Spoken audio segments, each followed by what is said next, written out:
దృశ్యాలే Peddapalli DCP B Rama Reddy.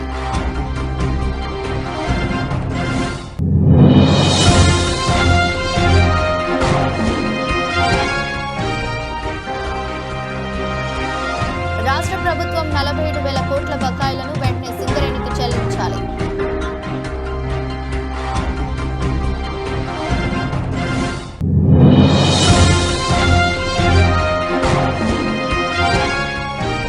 న్యాయ సేవాధికార సంస్థ traffic police సంయుక్తంగా ట్రాఫిక్ నియమాలపై విద్యార్థులు చైతన్యం అవగాహన సదస్సు ర్యాలీ.